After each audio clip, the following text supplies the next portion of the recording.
Why are some people reluctant to be vaccinated against COVID-19? According to the British Medical Association, there is no simple answer to a complex problem. Prince Harry, however, knows better. For our Duke of Epidemiology, the answer is simple: vaccine hesitancy is all the fault of the news media, and, no doubt, the British press in particular. It was at the GQ Men of the Year Awards in London on Wednesday night, after all, that the Prince, dolled up in black tie and tux, made a surprise appearance by video link from his California mansion. He was there to give an award to the brilliant team behind the Oxford AstraZeneca vaccine. But his royal wokeness wasn't about to miss the chance to put the boot into the media in front of a star-studded audience. Families everywhere, he pronounced, are being overwhelmed by mass-scale misinformation across news media and social media, where those who peddle sick lies and fear are creating vaccine hesitancy and eroding trust. In outrageously lumping together the news media with social media, it was Harry the hypocrite who could be accused of peddling misinformation.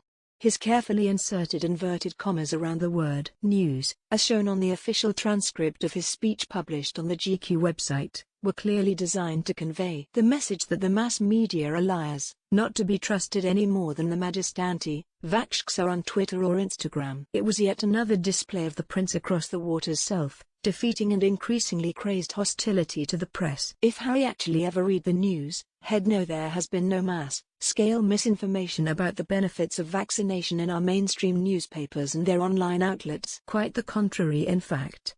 And the vast majority of the British public have welcomed the NHS vaccination roll-out. As of yesterday, more than 79% had received their second dose.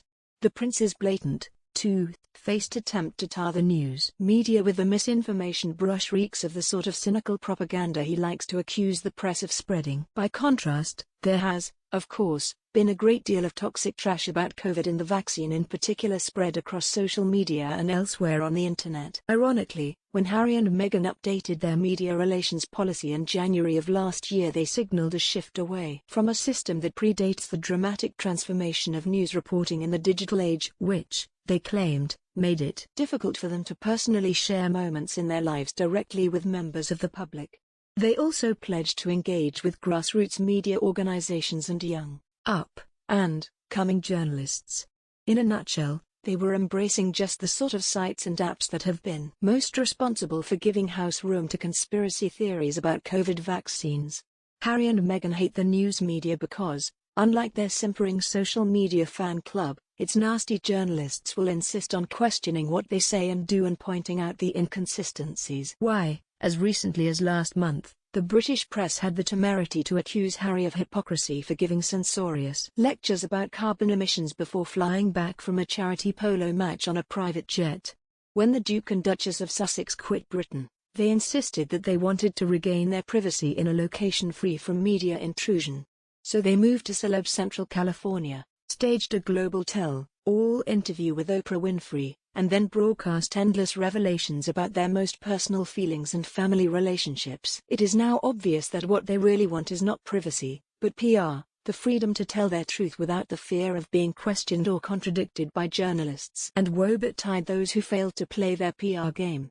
Harry and Meghan hire the most aggressive media lawyers to put the fear of mud into their critics, and will even threaten to sue the woke BBC News if it deviates from the Sussex party line, as it did in the dispute over whether or not the Queen had endorsed the pair naming their daughter Lilibet.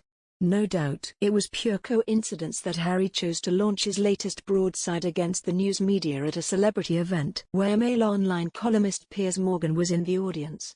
The event took place on the same day that Ofcom cleared Morgan of breaking broadcasting rules on Good Morning Britain, with his coruscating criticism of Harry and Meghan's version of events, pre- and post-marriage, as told to Oprah. Meghan even made a direct appeal to ITV's chief executive Dame Caroline McCall, a former chief executive of The Guardian, incidentally, to censure Morgan, and he was, in effect, forced out of GMB for refusing to grovel to the Duchess. Ofcom's judgment, a robust defense of free speech, concluded that Morgan was entitled to hold and express strong views that rigorously challenged their account, even if some found his views highly offensive.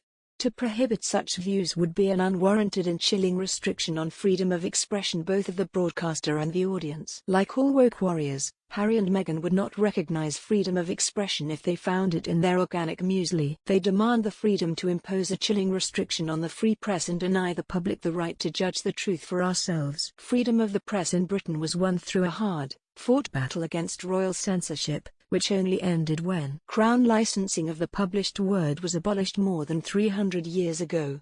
The last thing we need in the 21st century is a woke version of high-handed interference in the press by a prince of hypocrites peddling misinformation about the news media. Mick Hume is author of Trigger Warning, Is the Fear of Being Offensive Killing Free Speech?